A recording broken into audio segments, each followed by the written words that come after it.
Sekarang ini, kamu bisa masuk ke dealer mobil atau museum dan ngobrol banyak dengan sesuatu yang bukan manusia.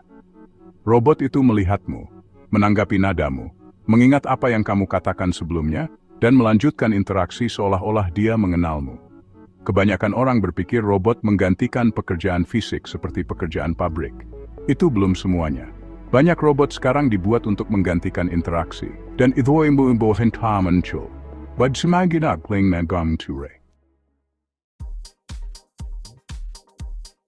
Perubahan dimulai dari wajah, karena interaksi manusia bergantung pada kemampuan membaca ekspresi secara langsung.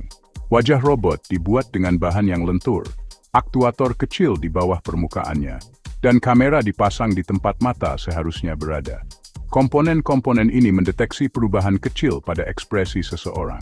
Sistem kemudian langsung memberikan respons. Perusahaan seperti Realbotix dan Engineered Arts mengembangkan sistem yang bisa berkedip, melacak gerakan mata, dan membentuk ekspresi halus. Tujuannya bukan hanya untuk terlihat seperti manusia. Tujuannya adalah membuat interaksi mudah dibaca agar orang merasa dipahami selama percakapan. Tapi ini menciptakan masalah baru begitu ekspresi itu mungkin. Senyuman manusia yang dibalas terlalu lambat terasa dibuat-buat, meskipun wajahnya terlihat benar. Sistem seperti Emo menganalisis gerakan mikro di wajah seseorang. Sistem mulai merespons sebelum ekspresi muncul sepenuhnya. Ini menggeser sistem dari bereaksi menjadi memprediksi. Waktunya selaras antara orang dan mesin. Perbedaannya terjadi dalam milidetik, tapi itu mengubah seluruh persepsi. Sistem tidak lagi terasa tertunda, terasa sinkron, yang membuat interaksi terlihat alami daripada mekanis. Brogan. Batasan kedua muncul begitu interaksi berlanjut lebih dari satu momen. Sebuah percakapan akan selalu dimulai dari nol jika sistem tidak punya ingatan. Ini membuat alur jadi terputus karena orang berharap interaksi akan terus berlanjut. Sistem memori menyimpan interaksi sebelumnya dan mengenali pengguna yang kembali. Sistem Vinci dari Realbotix menggabungkan pengenalan wajah, pelacakan perilaku, dan penyimpanan data terstruktur. Sistem ini akan mengingat namamu dan pertanyaan-pertanyaan sebelumnya. Jadi, interaksinya bisa berlanjut tanpa harus mengulang dari awal. Ini menghilangkan kebutuhan untuk menjelaskan dirimu lagi. Sistem tanpa memori terasa seperti alat biasa. Tapi sistem dengan memori mulai terasa seperti seseorang. Tapi bahkan jika ekspresi, waktu, dan ingatan semuanya berfungsi, ilusi itu tetap akan rusak dengan cara yang bisa diprediksi. Gerakan manusia itu berkelanjutan dan bisa menyesuaikan diri. Ini mencakup semua perubahan keseimbangan kecil, perubahan postur, dan penyesuaian yang terus-menerus. Robot tradisional mengandalkan motor disendi, yang akhirnya menghasilkan gerakan yang terlihat patah-patah dan mekanis. Perusahaan seperti Clone Robotics membangun sistem berdasarkan anatomi. Mereka menggunakan otot buatan yang berkontraksi dan mengendur. Ini menghasilkan gerakan yang lebih halus, yang lebih mirip dengan perilaku manusia, terutama selama gerakan kecil yang cenderung diperhatikan orang tanpa menyadarinya. Ini menciptakan batasan mekanis yang harus dipecahkan. Otot buatan harus menghasilkan kekuatan sambil tetap fleksibel dan tahan lama setelah digunakan berulang kali.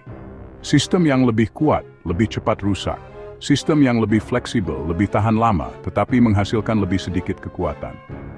Penelitian di Seoul National University menunjukkan bahan yang benar-benar dapat mengubah struktur selama pengoperasian. Bahan-bahan ini dapat membentuk kembali, pulih dari kerusakan, dan terus berfungsi setelah mengalami tekanan. Sistem ini tidak hanya bergerak dengan benar, ini terus bergerak dengan benar setelah digunakan berulang kali, yang diperlukan untuk penerapan di dunia nyata. Sampai di sini, mungkin terlihat kalau tujuannya adalah sistem fisik yang benar-benar mirip manusia. Tapi langkah selanjutnya menghilangkan kebutuhan itu sepenuhnya. Versi digital dari seseorang bisa dibuat pakai rekaman suara, pola perilaku, dan data keputusan. Meta Platforms sudah mencoba ini dengan membuat avatar fotorealistik yang dilatih dari orang sungguhan. Sistem ini merespons dengan gaya dan nada yang sama persis kayak orang aslinya. Pada detik itu, sistemnya bahkan tidak butuh tubuh lagi. Tidak lagi terbatas lokasi. bisa muncul di mana saja interaksi dibutuhkan. Gampangnya, sistem ini meniru sinyal-sinyal yang membuat orang menganggap sesuatu itu seperti manusia. Ekspresi, waktu, ingatan, gerakan, dan identitas semuanya bersatu menjadi satu proses. Setiap bagian mengatasi batasan yang berbeda, tapi saat kamu menyatukan semuanya, mereka menghasilkan efek yang konsisten. Interaksinya terasa berkelanjutan dan responsif. Pengguna tidak perlu mengubah perilakunya sama sekali. Sebaliknya, sistemlah yang menyesuaikan diri dengan pengguna. Ini mengubah cara kita membangun kepercayaan. Dulu, kepercayaan datang dari pemahaman bagaimana sebuah sistem bekerja dan apakah itu berfungsi dengan baik. Sekarang, kepercayaan datang dari bagaimana interaksi itu terasa secara langsung. Sistem yang menjaga kontak mata, merespons dengan cepat, dan mengingat interaksi sebelumnya, menghasilkan sinyal yang sama yang digunakan orang untuk menilai keandalan pada manusia lain. Jadi, keputusan untuk percaya bergeser dari penjelasan ke pengalaman. Tapi, ini juga menciptakan risiko. Ketika kepercayaan didasar pada kualitas interaksi daripada pemahaman, kegagalan mungkin tidak langsung dikenali. Sebuah sistem bisa terlihat dapat diandalkan, bahkan ketika menghasilkan jawaban yang salah atau tidak lengkap. Jadi, ini mengarah ke jenis penempatan yang berbeda.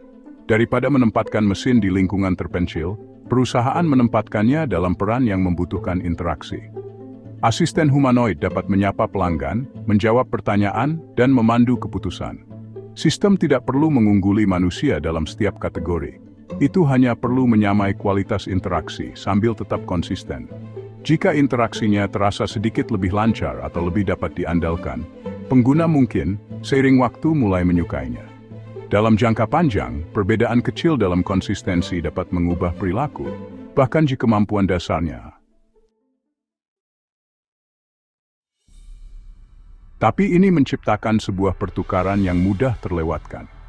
Sistem yang dirancang untuk menjaga kualitas interaksi juga bisa mengumpulkan banyak data tanpa dianggap mengganggu. Kamera di dinding terlihat dan sering dipertanyakan. Tapi sistem humanoid yang melakukan kontak mata dianggap sebagai bagian dari interaksi. Sistem ini tidak mengubah apa yang dikumpulkannya. Ini mengubah seberapa nyaman orang-orang saat data itu dikumpulkan. Perbedaan itu, pada akhirnya, menentukan ekosistem itu yang digunakan. Batasan terakhir adalah skala. Manusia hanya bisa berinteraksi di satu tempat dalam satu waktu, dan melatih orang baru selalu butuh waktu dan biaya. Tapi, sistem sintetis bisa diduplikasi, diperbarui, dan disebarkan ke banyak lokasi sekaligus. Begitu model interaksinya berhasil, bisa disalin tanpa kehilangan performa. Jadi, satu sistem bisa menggantikan banyak interaksi individu sekaligus. Ini memungkinkan perusahaan memperluas peran berbasis interaksi, tanpa batasan yang sama seperti pekerja manusia. Keterbatasan sebelumnya sudah jelas. Mesin bisa melakukan tugas, tapi mereka tidak bisa ikut serta dalam interaksi manusia secara alami dan terus-menerus. Sistem baru ini mengubah itu dengan meniru sinyal-sinyal yang membuat interaksi berhasil. Ekspresi selaras dengan waktu, memori menciptakan kesinambungan, gerakan mendukung realisme, dan identitas memperluas kehadiran. Sistem ini tidak perlu menggantikan manusia secara paksa. Itu menggantikan mereka dengan meniru interaksi. Lalu meningkatkan interaksi itu melampaui apa yang bisa dicapai oleh tenaga kerja manusia dalam peran layanan di dunia nyata. Silakan suka dan berlangganan. Terima kasih sudah menonton.